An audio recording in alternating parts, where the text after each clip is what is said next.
Coucou les amis, j'espère que vous allez bien. Bienvenue dans ce nouvel épisode du journal d'un bodybuilder. Je m'appelle Mathieu François, je suis étudiant et bodybuilder naturel et tout l'intérêt de ce podcast c'est de te partager les deux faces de mon quotidien d'athlète. Et aujourd'hui les amis, petit podcast à l'improviste, podcast solo, vous l'aurez remarqué, avec un défi tout particulier qui sera celui de faire le podcast sans cut. Donc on verra ensuite au montage, il ne faut pas que je bafouille, que je commence à trébucher dès l'entame.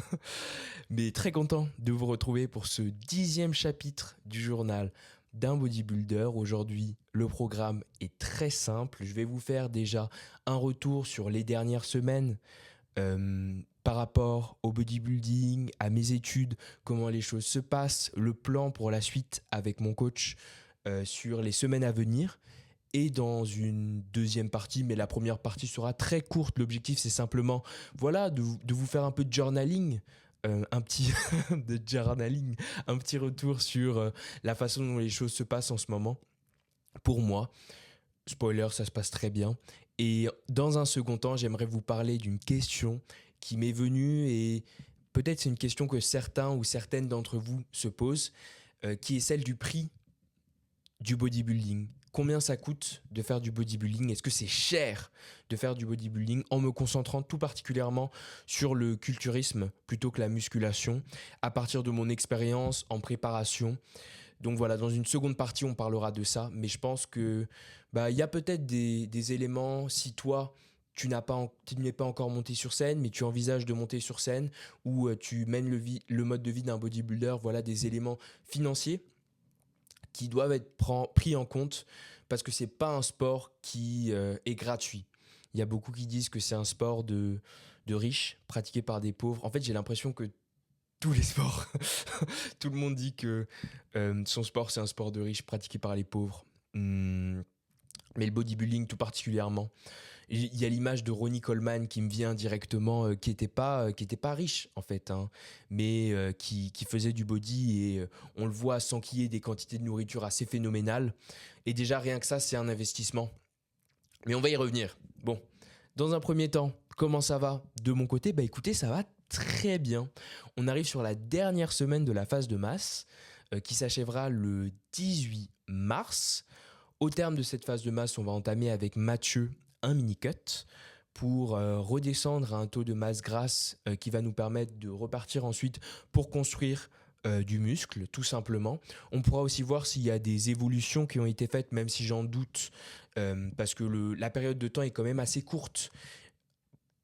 Pour que vous sachiez, moi, ce que j'aimerais travailler, ce que j'aimerais améliorer, c'est principalement la région du bas de mon dos, tout ce qui va être densité au niveau des dorsaux, densité au niveau des érecteurs, mais aussi rajouter de la masse au niveau de mes biceps, au niveau des ischios, au niveau des fessiers. Bref, avoir une chaîne postérieure un peu plus solide. Surtout, voilà, le bas du dos sur le front double biceps, avoir les biceps qui pop, le bas du dos aussi. Sur le back double biceps, plus visible, plus dégagé, plus viandeux en fait, tout simplement. Bref, voilà. Donc on verra s'il y a des changements qui ont eu lieu pendant la phase de masse. En gros, il faut savoir qu'en bodybuilding, souvent on alterne entre des phases de masse plus ou moins agressives où on augmente légèrement le body fat au fil des semaines pour gagner du muscle. Et cette phase durant laquelle on est en surplus calorique, on mange un tout petit peu plus que ce dont notre corps a besoin au quotidien normalement, elle permet de se mettre dans les conditions idéales pour construire du muscle. Le fait étant que moi, après toutes ces semaines, en plus après une semaine juste avant qui a été désastreuse, où j'ai kayaku-bémé totalement mes macros et je me suis retrouvé à des journées à 6000, 5000 calories, là, j'ai l'impression que, et on l'avait vu avec Mathieu, que le moment est venu de faire un mini-cut. Donc c'est une période de déficit calorique plutôt agressive qui va nous permettre de nettoyer la shape pour ensuite repartir à nouveau sur une période de masse. Le mini-cut dure en général entre 6, 8, 12 semaines. L'objectif étant qu'il soit le plus agressif et le plus rapide possible pour ensuite repartir dans une phase de surplus calorique qui est, elle, plus propice au développement musculaire, au développement de muscles. J'ai des points faibles à améliorer. Donc on va essayer d'être rigoureux, de mener à bien ce mini-cut et simplement d'en ressortir bien sec et prêt à repartir sur une phase de masse. Pour ce qui est maintenant des études, je suis à peu près à mi-chemin de mon second semestre universitaire à Sciences Po, avec derrière moi déjà pas mal de papiers académiques de rendu. Dans la plupart de mes cours, il faut savoir que j'étudie les affaires européennes, avec aussi, j'ai l'impression, une très forte concentration sur l'Europe de l'Est. Tout ce qui est Russie, Ukraine, Pologne, comme s'il y avait un petit peu un déplacement du centre de gravité de l'Europe de l'Ouest vers l'Est. Et j'ai rendu déjà pas mal de papiers académiques. Il y en a d'autres qui arrivent. En fait, il y a 2 salves de rendu. Une première salve vers le milieu du semestre et une seconde salve en fin de semestre au lieu des examens. J'ai uniquement 2 examens sur table, plutôt des essais ou ce type d'examen, mais le reste c'est des papiers académiques, donc soit des papiers de recherche, soit des policy papers que je suis amené à rendre dans différents sujets. Et ça se passe plutôt bien, voilà. Donc je vous tiendrai au courant sur le cours de l'année. En tout cas, je parviens pour le moment bien à m'organiser. J'ai commencé le semestre très fort en taffant bien en amont. Il faut que je perpétue ça pour ne pas me laisser agripper par le callback en fin de semestre. Mais pour le moment, ça se passe très bien. Avec aussi, dans les 2 prochaines semaines, je pense, un petit concours d'éloquence. Ça fait très longtemps que j'ai pas fait d'éloquence, mais ça va être super cool. On va participer à un concours auquel j'étais arrivé en finale, mais j'avais pas gagné. Du coup, on remet ça. Et là, j'espère déjà que je vais me qualifier pour la demi, mais on verra comment ça va se passer. Le prix Suzanne Bastide de Sciences Po, donc ça va être un plaisir encore une fois de réécrire des discours. Ça fait grave longtemps. Mais bon, à part ça, rien de particulier. Je me rends à Lille demain. Je vous ai pas dit la date, d'ailleurs on est le 13 mars, date de la sortie du vlog au Galois Gym. Si tu l'as manqué, je le mettrai en description. Je suis allé m'entraîner à Limoges, j'ai fait l'Iron Gym, vlog disponible également. Mais si tu veux voir la séance au Galois Gym, fais-toi plaisir, on s'est entraîné avec les frères gallois. Et j'ai oublié ma montre à Limoges, petite confidence, ça veut dire que je devrais y retourner incessamment sous peu pour récupérer ma montre et dans le même temps probablement faire une séance. Mais bon, on clôt la parenthèse. Donc demain 14 mars, vendredi 14 mars, je vais à Lille pour voir ma petite amie. Et donc, je dois préparer ma valise ce soir. Ce n'est pas du tout le cas. Il me reste encore des pas à faire. Bref, on va avoir une soirée assez sportive. En sachant que je sors d'une séance jambes qui m'a bien fatigué, qui n'était pas la meilleure séance jambes du monde. J'ai passé 3 heures en salle et j'ai brassé de l'air. Donc, typiquement le genre de séance que j'aime pas trop. Mais bon, ça arrive, c'est comme ça. L'objectif, ça va être de bien dormir ce soir, de se réveiller demain, régénérer et de repartir pour la journée de demain, qui sera aussi une grosse journée. Les journées à rallonge, vraiment, en tant qu'étudiant qui fait du bodybuilding, c'est un petit peu le quotidien. Venons-en maintenant à la thématique de ce podcast, au thème central de ce podcast. J'avais envie de l'axer sur la question du prix, du coût du bodybuilding. En tant qu'étudiant, j'ai été amené à faire une saison de préparation l'année dernière et là, je suis en off-saison. Donc, je commence à cerner un petit peu le prix du bodybuilding, le coût financier, mais je pense qu'il y a d'autres métriques qui peuvent aussi nous permettre de voir un peu si c'est quelque chose qui coûte cher pour toi, peut-être qui est derrière ton écran, qui hésite à passer le pas entre musculation, bodybuilding et qui cherche peut-être un autre sport. Peut-être écoute ça et ça peut te donner des pistes où tu peux éviter de faire les mêmes erreurs que moi pendant ma préparation. Parce que la préparation, j'ai l'impression que c'est une période où tu as tendance à dépenser pas mal d'argent. Notamment pour acheter différents types de nourriture, différents types de légumes. Je me souviens, j'avais tendance à varier les légumes sur chaque repas. C'est quelque chose qui a un coût, mine de rien. Mais peut-être on va commencer par le début et détailler directement les 3 métriques que j'ai envie d'utiliser pour voir si le bodybuilding c'est cher. Premièrement, ma thèse, c'est que c'est cher. Je pense que ça coûte quand même pas mal d'argent. C'est la première métrique qu'on va avoir, le coût économique, le coût financier. Mais ce coût financier, il va varier un peu selon les périodes. et selon aussi la pratique que vous avez du body.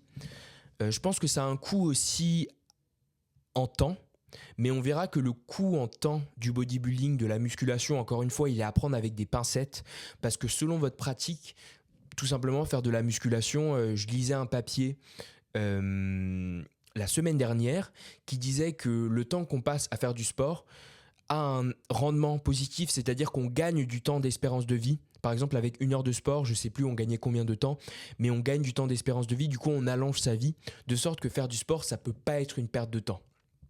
Mais donc il y a cet élément du temps qu'on va voir ensuite. Et enfin, la dernière chose, c'est est-ce que ça te coûte en santé ? Voilà, bon, je sais pas, j'avais besoin d'un 3e point, tu connais, sinon on n'est pas assez impactant, mais voilà, est-ce que faire du body, ça a un impact sur ta santé, ça a un coût sur ta santé, que ce soit ta santé, tout simplement comment tu te sens, si tu te sens bien, si tu es H24 en PLS et tu as le système immunitaire plus vulnérable, mais aussi ta santé sociale. Ça, c'est un élément important. Est-ce que le bodybuilding a un coût de quelque chose socialement par rapport à tes amis qui ne sont pas forcément dedans, par rapport à tes proches ? Ce sera la dernière chose qu'on va voir. Bon, on va commencer par le coût le plus simple, le coût financier. Est-ce que le bodybuilding, ça coûte de la moula ? Est-ce que ça coûte des thunes ? Déjà, ça ne rapporte pas d'argent, première chose. Ou alors très peu, il faut le faire vraiment à très haut niveau. Et même dans le bodybuilding non naturel, donc chez les gros bébés, ça commence à arriver qu'il y ait des primes qui dépassent les 100 000, les 500 000 euros. Mais c'est vraiment quelque chose qui est très, très, très... C'est l'affaire de 3 personnes, 5 personnes. Des types qui vont à l'Olympia, qui est la meilleure compétition de bodybuilding au monde. Pour le reste, et encore plus pour les bodybuilders naturels, ça reste quelque chose de très coûteux et qui rapporte pas énormément. Enfin, les sources de revenus, elles viennent des sponsors, elles viennent peut-être du contenu, des marques, de tout l'environnement autour du bodybuilding, mais le bodybuilder en lui-même ne peut pas vivre de son bodybuilding. C'est impossible, ou alors c'est très très dur. Il faut qu'il y ait autour un sponsor, il faut qu'il y ait autour une marque, il faut qu'il y ait autour tout un tas de choses qui peuvent venir se greffer à sa pratique. Malheureusement, le body en lui-même, voilà, vous gagnez des cacahuètes ou alors vous gagnez de superbes prix, de très très beaux trophées, mais un trophée, ça nourrit pas son homme, malheureusement. Donc, encore plus en tant que bodybuilder que culturiste naturel, on voit beaucoup d'athlètes qui commencent à faire du coaching, qui proposent des services de posing pour rentabiliser un petit peu leur savoir, leur expérience en bodybuilding. Et en parallèle, le fait d'acheter à manger, bon, tout le monde achète à manger, vous voyez, c'est des frais qu'on a tous. Mais en tant que bodybuilder, je sais que par exemple, j'ai changé certaines de mes habitudes alimentaires en me tournant vers des produits de meilleure qualité. Par rapport aux œufs, j'essaie d'aller vers du bio, ce genre de choses. J'ai l'impression d'avoir... à travers mes années de pratique, pu accumuler un peu d'expérience sur quels aliments choisir, quels aliments ne pas choisir, par exemple, vis-à-vis des sources de lipides aussi. Je sais qu'il y a beaucoup d'athlètes qui ont tendance à se tourner vers des noix, des oléagineux, ou par exemple les noix de cajou. Oh, les noix du Brésil, mais ça coûte un pied ce truc. Mais par exemple, en se tournant vers certaines sources de lipides plus onéreuses, ou les avocats. Oh, ceux qui mangent des avocats, vous êtes des rois. Mais par exemple, ce genre de source de lipides a tendance à faire grimper la liste de courses assez vite, même si vous allez sur YouTube, il y a pléthore, mais il y a tellement de vidéos d'athlètes qui font des courses vraiment pas chères et qui mangent pas uniquement du thon, qui consomment autre chose que du thon. Mais ouais, typiquement le thon pasta, ça c'était la routine pendant les études. Aussi, une des astuces, c'est de manger une viande un peu plus grasse qui va pas avoir certes les meilleures sources en lipides, mais qui va permettre de réduire un petit peu les coûts du blanc de poulet, qui est plus cher alors qu'il est généralement rempli d'eau et juste moins gras. Donc il n'y a pas les lipides avec. Mais voilà, ça c'est une question de choix, c'est une question de goût. Chacun est libre de faire comme il le souhaite, mais simplement voilà, ça peut chiffrer très très vite. D'acheter des légumes frais. C'est pour ça que je me tourne de mon côté vers les boîtes de conserve, par exemple. Donc c'est l'aspect diète, déjà il est vraiment à prendre en compte dans le coût au quotidien du bodybuilding. Comptez peut-être, je sais pas, enfin selon entre 50 et 100 euros par semaine, entre 50 et 70 euros par semaine, selon ce que vous achetez, selon la qualité de ce que vous achetez, selon si vous consommez beaucoup de viande ou peu. Je sais que j'ai commencé à prendre davantage de protéines sous forme de whey parce que c'est quelque chose simplement de moins onéreux que d'acheter en permanence de la viande. Alors j'imagine même pas si vous prenez votre viande chez le boucher ou si vous prenez de la viande d'excellente qualité ou du poisson de bonne qualité. Enfin, ça monte très vite. Ça monte très vite. Ensuite, il y a un autre élément qui rajoute des frais chaque semaine, c'est bien sûr le coût de la salle. Généralement, les salles, c'est entre 30 et 40 euros par mois ou sur 4 semaines. Les petits filous, ils font des trucs sur 4 semaines, du coup vous vous retrouvez avec un 13e paiement à l'année. Mais par rapport à la salle, ce qui devient un peu compliqué, c'est quand vous jonglez avec plusieurs abonnements. Et c'est un peu mon cas, puisque je suis à... Oh non, j'ai perdu une lumière. Je vais pas faire de coupe, je vais pas faire de coupe, je vais pas faire de coupe. Mais je dois remettre ma lumière. Non, je disais, c'est un petit peu délicat quand vous êtes dans plusieurs gyms à la fois, et c'est mon cas depuis 2 mois, puisque je suis au REM et en même temps à Basic Fit, et bien sûr ça ramène des coûts supplémentaires. Donc il y a l'abonnement du REM qui a, bon je sais pas si je peux le dévoiler, mais qui est autour de 40 euros par mois, et l'abonnement à Basic Fit qui est autour de 30 euros par mois. Donc ça fait 70 euros par semaine, c'est quand même un beau billet, hein, juste pour avoir plusieurs salles. Mais après moi ça me plaît vraiment, perso, parce que c'est juste très pratique à des moments de pas devoir aller jusqu'au REM, de pouvoir m'entraîner juste dans un basique quelque part quand je suis en déplacement. Donc la salle de sport, je dirais que certes c'est un coût, mais de toute façon ça coûte moins cher, je pense, que d'entrer dans un club de foot ou ce genre de choses. C'est pas vraiment... Bon, vous voyez déjà, il y a le coût de l'alimentaire, il y a le coût de la salle, mais hormis ça, à moins que vous soyez un fan de Gasp, d'Explosive Fibers, de Monster Factory, de Gains Club ou de Discipline, et que vous tombiez toujours dans les guet-apens que vous achetiez à chaque fois, à moins que vous achetez à chaque fois, à chaque fois qu'il y a un drop, vous claquez 300 balles dans du Natural Bodybuilding Worldwide et vous aimez vraiment les saps de body pour vous entraîner en salle dans du oversize, bon ça c'est peut-être le risque. Quand on commence à consommer beaucoup de contenu, on voit les gens dans des vêtements très amples, on se dit ah putain, j'aimerais bien m'habiller comme un cultureux aussi. Et ça coûte un peu, mais bon, à part ça, je pense que le coût financier du bodybuilding, juste comme ça, du bodybuilding naturel, encore une fois, j'ai pas précisé, mais du bodybuilding naturel, c'est quelque chose de tenable au quotidien. Si vous prenez un coach, généralement, bien sûr, c'est un billet aussi que vous mettez, mais c'est un investissement en vous-même. Vous allez rejoindre aussi une communauté de gens, faire des rencontres. Le coach va vous apporter non seulement ses connaissances, son expertise, mais aussi son accompagnement. Simplement, il va être un œil sur votre progression. Donc, vous allez aussi être accountable, vous allez devoir lui rendre des comptes. De sorte que encore une fois, un coach, c'est un investissement sur vous-même. Même l'alimentaire, c'est un investissement sur vous-même. Le gym, c'est un investissement sur vous-même. Donc pour moi, le coût financier est là, mais en temps normal, par exemple en période de off-saison, c'est quelque chose de tout à fait gérable, même en tant qu'étudiant. Bodybuilding tout à fait gérable en termes de coûts financiers. Alors musculation, ça c'est certain. Enfin, vous avez juste l'abonnement à la salle. Si vous commencez à vous intéresser aussi, à toucher un petit peu à tout ce qui est nutrition, et à essayer d'améliorer votre nutrition. Soyons fous, vous investissez dans un tapis,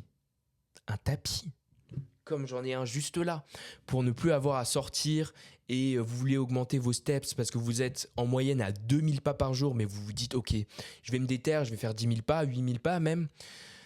Le coût du tapis, c'est un coût en une fois, je crois que ça coûte autour de 100 euros. Mais voilà, même dans une pratique musculation, pour améliorer son niveau de vie, je pense que c'est gérable. C'est gérable. Encore une fois, je suis privilégié, je peux dire ça, oui, mais à mon avis, ça peut se faire.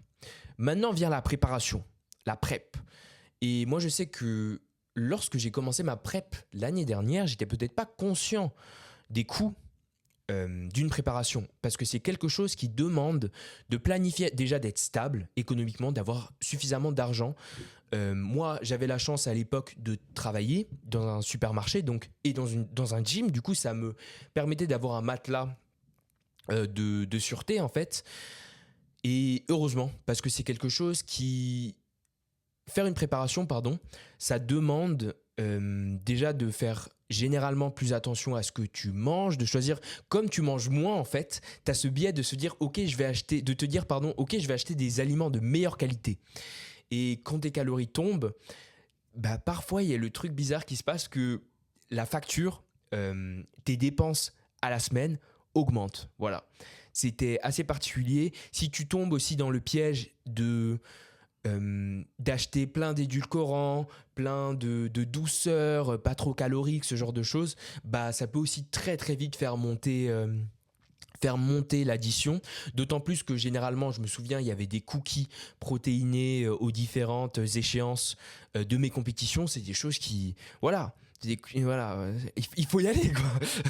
Pour payer ton cookie 4 euros, alors que c'est même pas un vrai cookie, enfin c'est juste probablement bourré de collagène, alors que le collagène c'est pas une protéine qui s'assimile bien en plus, du coup c'est assez marketing, mais bon bref, si tu tombes pas en préparation dans ces pièges, dans ces guet-apens, bah, il y a quand même la planification de la compétition. Tu dois réserver ta compétition, tu dois réserver ton TAN, parce qu'en gros, on n'arrive pas sur scène juste comme ça.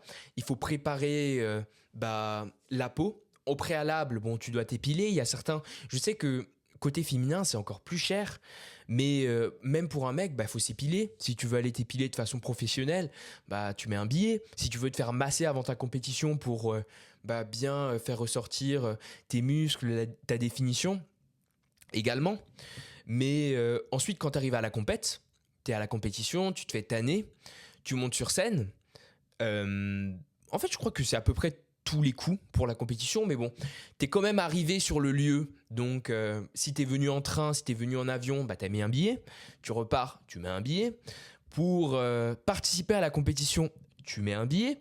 Si tu fais plusieurs catégories, go.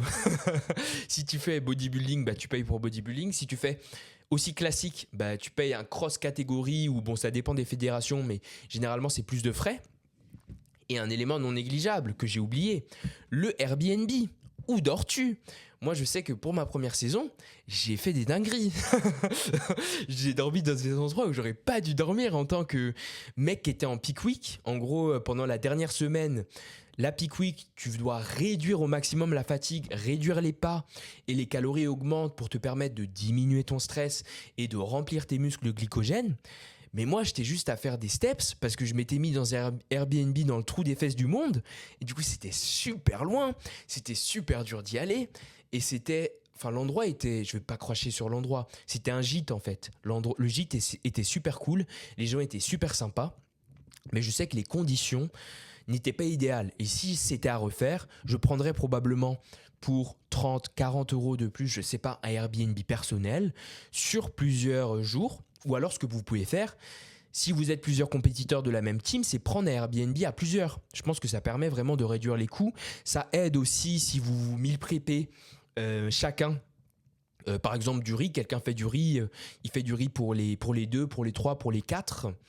Et vous faites une coloc de prep. Voilà. Mais bon, le Airbnb à prendre en compte quand même, c'est un coût non négligeable. Et généralement en prep, comme tu fais énormément d'efforts, durant plusieurs mois, durant plusieurs semaines, tu marches, tu respectes tes steps, tu respectes ton sommeil, tu respectes tes macros, c'est un peu bête à terme de ne pas vouloir mettre 20, 30 euros en plus sur un Airbnb, sur un TAN un peu plus... en gros, pour le TAN, là j'ai fait un 1, mais je ne vais pas le couper. En gros, là, pour le TAN, il y a généralement différents tarifs. Et selon les tarifs, vous pouvez avoir 1 couche, 2 couches, 3 couches. Mais voilà, vous avez fait tout ça pour ne pas prendre les 3 couches, les 4 couches, même si ça rajoute 50 euros, et 50 euros par-ci, et 50 euros par-là. Et paf, t'as craqué ton crâne. Discipline, assortie, je ne sais combien d'items. Et toi, t'as cop les 18 items. En même temps, t'as cop des items chez Gasp. Bref, en même temps, t'as vu les whey de chez ESN, tu t'es dit « Ouh, je vais goûter les whey de chez ESN, elles ont l'air délicieuses. » Mais tu prends ta crème de riz chez TBJP. Du coup, ça a déjà un coût. Enfin, tu vois, c'est des choses qui s'accumulent très très vite. De sorte que je pense que si tu fais une préparation double peut-être le budget que tu comptes y allouer. ou au moins multiplie-le par 1,5 parce que ce sera toujours plus cher en fait que ce que tu penses. C'est assez fou, mais ce sera toujours plus cher que ce que tu penses. Et un autre truc, mais par exemple, quand tu es derrière la scène et que tu dois pumper, juste avant de monter sur scène, là, tout le monde est prêt, tanné, et les gens commencent à faire des pompes ou des tractions pour se préparer à monter sur scène, bah, on voit les gens en fait qui ont un matériel de qualité et les gens qui sont venus sans rien. Genre, moi je sais que j'avais quasiment rien. Heureusement, il y avait Flo qui avait des bandes, des élastiques, des haltères. Mais il y a des gens qui ont le luxe en fait de ramener leur chaise de camping, qui se posent sur leur chaise de camping, qui ont parfois même des matelas, des serviettes, des choses gonflables. Et enfin, si tu penses pas, par exemple, c'est pas quelque chose que tu fais. Mais si tu parviens par exemple, tu as une voiture et tu achètes les choses en amont, tu les amènes. Enfin, tu vois, c'est encore des frais qui peuvent s'ajouter, mais ça permet d'augmenter ton confort. Et quand tu es en fin de préparation, avoir un confort le plus important possible, mais c'est tellement important. Du coup, généralement, tu regardes pas vraiment. Par rapport à la bouffe aussi, j'entendais des athlètes qui disaient qu'ils mangeaient 500 grammes de fruits rouges par jour, 600 grammes de fruits rouges par jour. Tu sais combien ça coûte 600 grammes de fruits rouges, je crois. Ou 1 kilo de skyr. 1 kilo de skyr en France. Bon, en Allemagne, le skyr, c'était un peu moins cher, mais en France, frère. Voilà, faut y aller. Mais bon, comme t'es en prep, tu regardes pas vraiment. Du coup, faut faire attention à ça. Honnêtement, faut vraiment monitor la quantité, enfin, la somme dépensée pendant ta préparation. Mais à part ça, je dirais que globalement, le bodybuilding, en termes financiers, de l'argent que tu mets, ça va. Ça a un coût, c'est cher, mais c'est gérable. C'est un sport de riche, en fait, que tu peux pratiquer en tant que pauvre si tu es intelligent dans tes achats au quotidien, dans ta diète, voilà. Aussi dans ton coach. Tu choisis probablement un coach adapté à ce que tu peux payer. Tout simplement, si tu es étudiant, tu vas peut-être pas te tourner vers AJ Morris, même si je connais pas ses tarifs encore une fois, mais vers des coachs qui sont peut-être très onéreux. Voilà. Ensuite, deuxième partie, deuxième coût que ça peut avoir, le coût en temps. J'entends beaucoup de gens dire que le bodybuilding, ça prend énormément de temps. Même mes proches, ma famille me disaient « Ouais, tu prends tellement de temps à la salle ou quoi ?» Et ici, encore une fois, c'est une lame, une épée à 2 lames. Non, un couteau à... Bon, bon. En gros, ça peut avoir un côté positif comme un côté négatif. C'est une lame à double tranchant. En gros, par rapport au temps, si tu optimises ton temps et que tu passes pas trop de temps dans la salle de sport, à meal prep, juste que tu es efficace. Il ne s'agit pas de vouloir sprinter, de tout rush, parce que généralement tu fais pas les choses bien, mais simplement de prendre le temps, mais de pas s'apesantir, tu vois, de pas passer 800 ans à pinailler, pignoler c'est pas la même chose, non, à pinailler sur 1 gramme de riz ou 2 grammes de riz, par exemple, quand tu fais ton meal prep, tu gères les quantités crues, cuits, tu gères ça en amont, tu fais ton meal prep, ça va vite, bam, bam, bam, 1 heure c'est terminé, 1h30 et t'as ta nourriture pour toute la semaine ou même 2 heures. Mais t'y passes pas 5 heures, quoi, t'y passes pas une demi-journée. De la même façon à la salle, bon là je viens de dire que j'ai fait une séance de 3 heures parce que j'ai eu un gros trou d'air, ça s'est très mal passé. Mais si possible à la salle, tu passes pas 2 heures. Tu passes 1h40, tu passes 1h30. Et même si tu passes 2 heures, bah, tu passes pas 2h30. Sauf en préparation. En préparation, j'avais tendance à passer très longtemps à la salle pour oublier que j'avais faim et que j'étais fatigué. Mais généralement, encore une fois, beaucoup disent que le bodybuilding, c'est un sport de chômeur. Hein. Et je suis totalement d'accord avec ça. C'est un sport de gros chômeurs. Du coup, en tant qu'étudiant, c'est dur parce que tu as des choses à faire. Et même quand tu es dans la vie active, j'imagine que ça doit être encore plus serré. Du coup, en termes de temps, ça a un coût en temps, d'autant plus si tu es mal organisé et que tu laisses les tâches prendre plus de temps que prévu. Mais sinon, je dirais que, comme j'ai dit au début, faire du sport, en fait, c'est jamais une perte de temps. Dans l'absolu, la musculation, le bodybuilding, c'est pas une perte de temps. Tu gagnes déjà du temps de vie, d'espérance de vie. Je mettrai la référence du papier en description. Parce qu'on n'est pas science-based, mais quand même, j'aimerais que vous puissiez le lire.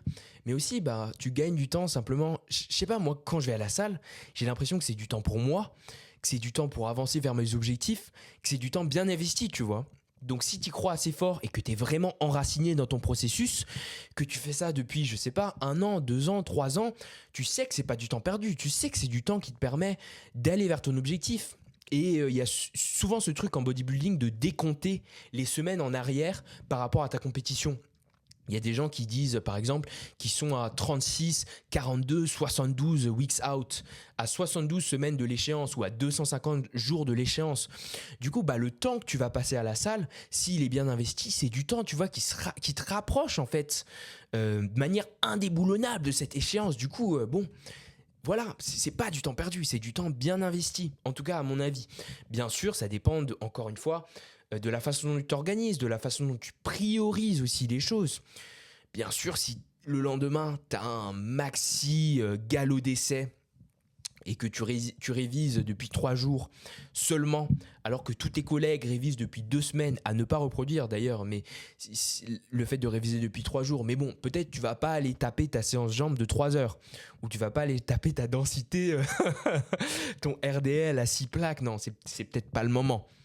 Peut-être que tu vas faire une séance un peu plus rapide, réduire ton volume, ajuster, mais voilà, encore une fois, en termes de temps, je trouve que le bodybuilding, c'est pas cher. C'est pas cher aussi pour ce que ça te rend en termes de niveau de vie, en termes de bien te sentir. Et ça vient peut-être sur le troisième coup que ça peut avoir, le coup sur la santé. La musculation, je pense que ça peut vraiment te permettre d'améliorer ton niveau de vie et de te sentir mieux dans ton corps. De l'autre côté, il y a une rhétorique qui essaie de dire que oui, quand tu commences la musculation, tu rentres vraiment dans un cycle infernal, ou pas infernal, mais tu rentres dans un cycle assez négatif qui va te mener vers la bigorexie, le fait de vouloir toujours plus, de traquer chaque gramme. Donc je dis pas que c'est pas possible que ça arrive. En sortant de prep, je pense que nombreux sont ceux qui ont développé des troubles du comportement alimentaire, tout simplement parce qu'ils peuvent plus se passer d'une balance ou parce que dès qu'ils sortent de 2 grammes de glucides de leur plan, ils tabassent 18 donuts à Krispy Kreme ou ce genre de choses. Mais enfin, c'est des choses qui arrivent. C'est des choses qui arrivent et du coup c'est à prendre en compte par rapport aux aspects de santé. C'est justement pour ça que Lucas Guif disait qu'il voulait pas emmener les jeunes vers du bodybuilding parce qu'il y avait ce danger. Je pense qu'il y a un danger qui plane sur la santé de lifters ou de bodybuilders un peu inaguerris lorsqu'ils rentrent dans leur première préparation par exemple. Mais du reste, pour un pratiquant de musculation qui fait du renforcement musculaire, je vois vraiment sur la santé quasiment que des points négatifs. Le lapsus. Quasiment que des points positifs, ô combien positifs.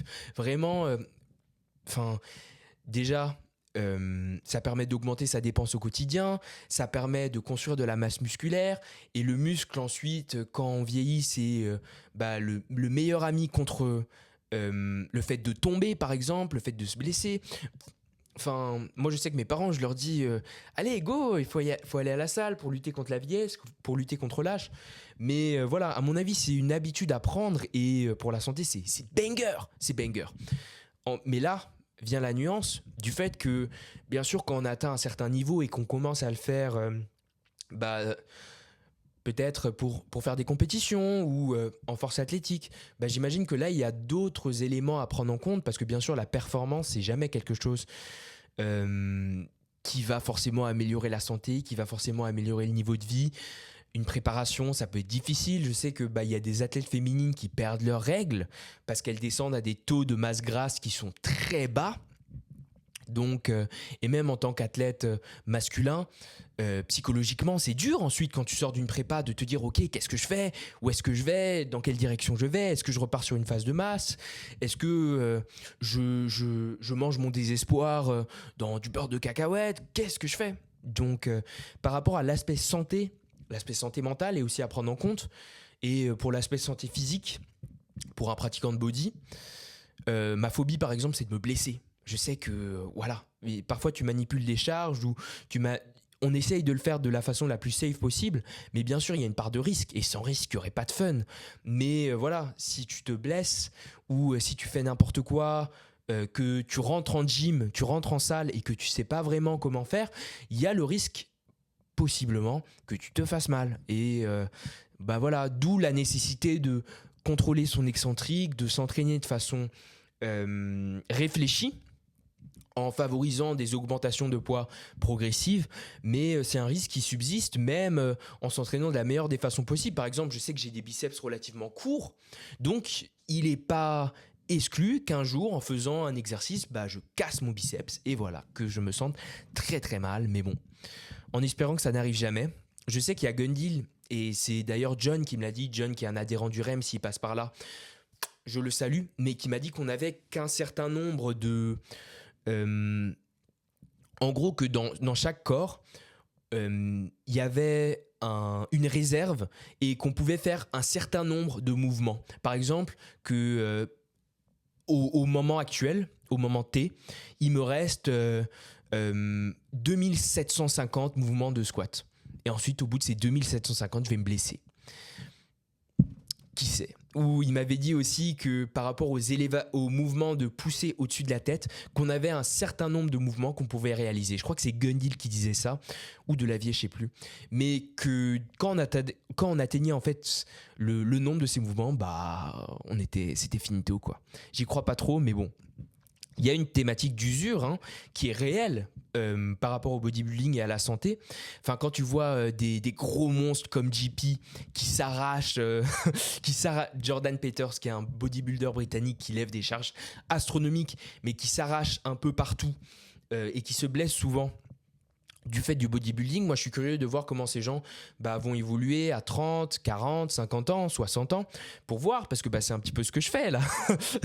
Lever des charges comme un gros bœuf non, je pense au lendemain. Je pense que c'est vraiment quelque chose qui est important, surtout si tu lèves lourd, mais voilà, donc il y a ça pour l'aspect santé mentale, bénéfique, mais ça peut aussi avoir ses points négatifs. Mais par exemple, quand tu te mets dans un processus bodybuilding, que tu rentres pour la première fois, que tu commences à traquer tes steps, à voir ta composition corporelle changer, à avancer vers tes objectifs, à prendre du poids, à perdre du poids, tu commences à voir un petit peu les différents exercices. C'est vraiment quelque chose, ça te met dans un état d'esprit. Mentalement, ça te booste en fait. C'est assez difficile à décrire, mais ça te donne envie de te lever le matin. Vraiment. Et un autre aspect par rapport à la santé globale que je voulais étudier, c'était la santé sociale. Et par rapport à ça, je pense que ça dépend de tout un chacun. Vraiment, j'ai l'impression que pour tous les trucs que j'ai dit, ça dépend de tout un chacun. Mais là, encore plus que pour le reste peut-être, parce que par exemple, en prep, moi je sais que j'ai eu tendance à devenir quelqu'un de très fermé, d'assez asocial. Ça ne veut pas dire que j'aimais pas les gens, mais j'avais tendance à préférer des activités seules qui allaient, par exemple, me rapprocher de mes objectifs, au fait de voir des gens. Et je sais pas, je sais comment l'expliquer, parce que j'avais juste envie d'être focus sur ma prep, mais un truc tout bête, mais par exemple le fait de manger. En prep, je sais que j'aimais manger seul. J'avais besoin de mon espace. Non, c'est un peu bizarre dit comme ça, mais t'es dans un état d'esprit où, par exemple, le fait de manger seul te permet de te poser, de te calmer, de vraiment contrôler ce qui se passe, alors que quand tu manges avec des gens, il y a des distractions, tu vois. Je sais qu'il y a des athlètes qui ont vraiment besoin d'être seuls à des moments pour manger ou pour faire des activités. En prep, je sais qu'il y a des gens même pour s'entraîner, qui ont besoin d'être seuls, qui peuvent pas s'entraîner avec des gens, mais voilà, ça va vraiment dépendre de tout un chacun. Mais par rapport à la santé sociale, le bodybuilding, ça peut être contraignant. Je dirais même que c'est assez contraignant par rapport à tes proches. Si tu es dans un processus où tu traques tes macros, tu traques tes calories, et que tu vas manger chez ta maman, et que pour te faire plaisir, elle te fait le plat de ton enfance. Problème, dans ce plat, il y a 1836 grammes de lipides, 2 grammes de protéines, et les glucides, tu n'imagines même pas. Comment tu fais? Est-ce que tu froisses la daronne? Tu froisses pas la daronne. Est-ce que tu sors ta balance? Ça va froisser le daron. Comment tu fais? Comment tu gères? Voilà. ça, c'est une question, enfin, par rapport aux parents, par rapport à la famille. Si t'as pas des parents qui traquent leurs calories, mais il y en a. Il y a des parents qui traquent leurs calories. Ça existe, les amis. Et il y a des athlètes qui sont assez convaincants pour convaincre leurs parents de traquer leurs macros. Moi, j'ai pas réussi. Mais je disais donc, voilà, par rapport à la famille, par rapport aux amis, ça peut être assez contraignant. Tu t'entraînes 5 fois par semaine, parfois 6. Mais bon, si tu t'entraînes 7 fois par semaine, t'es un petit peu bizarre. Non, je rigole. Mais tu t'entraînes 5, 3, 4. Enfin, c'est un investissement en temps. T'essayes de dormir relativement tôt. Si t'as des impératifs à côté, comme des études, bah, tu les fais passer aussi devant. Voilà, tu vois pas des potes tous les week-ends, quoi. Ou quand tu vois des potes, tu fais d'autres types de trucs. Tu vois des potes à la salle. Voilà, tu t'entraînes avec des bros. Et tu fais d'une pierre deux coups. Tu prends des nouvelles sur le type et sur son exécution sur le hack squat. Voilà, d'une pierre deux coups. Mais vraiment, par rapport à ça, j'ai la sensation que je fais que m'entraîner avec des gens. Les week-ends, vraiment. Enfin, nuance. Le bodybuilding, ça casse des amitiés. Je pense que tu t'éloignes de certaines personnes, sauf des vrais. Les vrais, tu sais qu'ils restent là et que, bah, quoi qu'il en soit, tu les vois pour un café, pourquoi. Mais les vrais, ils sont toujours là. Et mais ça distend quand même certaines amitiés. Après, tes vrais potes, tu les sais déjà. Enfin bon, voilà. Mais le bodybuilding, ça ramène aussi des amis. Hein. Je vais pas vous dire, je vais pas vous mentir.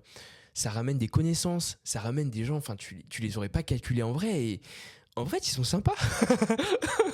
D'autant plus que je suis introverti de base. Mais enfin, j'ai rencontré des types incroyables, des meufs incroyables. Et juste, bah voilà, c'est des gens, tu les spots. Par exemple, tu arrives en salle, lui il fait sa séance, tu le spots. Et ensuite, après sa séance, tu lui dis ouais, t'as fait une belle série, mon gars. T'as fait une belle série, gros. Et juste, ça commence comme ça, tu vois. Et enfin, des gens qui s'entraînent dur, qui s'entraînent moins dur, des gens. Enfin, imagine, t'as un pote dans le gym, là, il est en train de poser. T'arrives, tu poses avec lui, bam, t'as gagné un gym bro. C'est aussi facile que ça. Voilà. En tout cas, l'amitié en bodybuilding, ça va très vite. Honnêtement, j'ai rarement vu des gens malveillants ou en fait j'ai jamais vu des gens malveillants. Généralement les gens sont très gentils, très très sympas. Le bodybuilder est quelqu'un de gentil, hein, de profondément gentil et de profondément calme. Généralement il cherche pas la bagarre, il aime pas se battre, il sait pas se battre, donc voilà, il est tranquillou.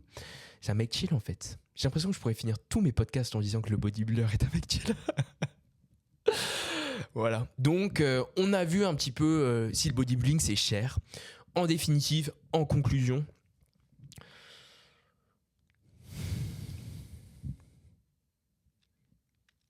je dirais qu'il y a un coût économique, un coût financier indéniable. Faire du bodybuilding, ça coûte cher. Parce que, bon, comme j'ai dit, t'achètes à manger, comme tout le monde, mais peut-être que t'achètes d'autres choses, t'achètes des compléments, t'achètes de la whey, t'achètes de la viande de bonne qualité. Ça coûte cher aussi d'aller en salle, surtout si tu cumules plusieurs abonnements. Et que tu achètes par exemple des sangles, des bandes pour tes genoux, une ceinture de force, voilà, ce genre de choses, ça peut avoir un coût. Donc si tu fais du body, que tu aimes le body, que tu achètes des sapes de body et que tu manges comme un body, que tu dors comme un body, que tu vis le bodybuilding, ça coûte relativement cher. En plus, tu es passionné, généralement, tu regardes pas vraiment, mais voilà, faut quand même faire attention. Après, bien sûr, il y a la possibilité, comme j'ai dit, de s'en sortir comme un roi en tant qu'étudiant avec des bons plans, avec des ritons, mais pas que des ritons en fait. Hein. Tu peux manger très très bien avec un plan alimentaire, juste en réduisant les dépenses et en agissant de façon intelligente. Et donc voilà, par rapport au point économique, ça coûte un petit peu d'argent. Par rapport au temps, moi je veux rien entendre. Le bodybuilding, c'est pas une perte de temps, c'est du temps gagné. Voilà. Vraiment, je sors ma calculatrice, bidi bim bum bum bum bum. Tu passes 2 heures à la salle, tu gagnes 3 heures. Voilà, tu gagnes 6 heures, tu gagnes une journée. 2 heures à la salle, ça te gagne une semaine, mon ref. Du coup, bon, c'est du temps gagné. Honnêtement, je veux personne qui dit en commentaire que le bodybuilding, c'est une perte de temps. Et même la musculation, c'est un gain de temps. Et enfin, sur la santé, c'est un boost pour la santé, mais le sport performance, c'est jamais vraiment du sport santé. Globalement, ça peut vraiment te permettre d'améliorer ton niveau de vie et de te faire de nouveaux amis. Si tant est que tu parviens à garder tes amis d'avant, qu'ils adhèrent à ton truc ou qu'ils te suivent, mais généralement si c'est des potes, ils vont te suivre et ils vont kiffer ça. Peut-être qu'ils vont même venir à la salle avec toi et que vous allez casser 2025 ensemble. Bref, merci pour ton temps. Je ne vais pas prendre davantage de temps, je me suis en plus bien épanché, j'ai bien digressé. Mais j'espère que cet épisode t'a plu. Retour des épisodes solo, mais la semaine prochaine, on a un invité, les amis. Ben Shreds sur les réseaux. Je mettrai le petit Insta probablement, ou pas. Peut-être que je ne serai pas généreux, on verra. Mais bon, merci pour ton temps. Je te garde pas plus longtemps, c'était un plaisir de t'avoir avec moi. Je te retrouve la semaine prochaine pour un nouvel épisode. Ah! Si t'as aimé l'épisode, n'hésite pas à le liker, le commenter, les 5 étoiles sur Spotify si tu découvres le podcast. Tu peux même le reposter en story, moi ça me fait grave plaisir. Et sinon, je te souhaite une grosse force pour la semaine à venir, pour la journée, pour la nuit si tu vas dormir. Grosse force à toi. Et on se retrouve la semaine prochaine dans un nouvel épisode du journal, ou la semaine d'après, dans un nouvel épisode du journal d'un bodybuilder. Allez, des bisous.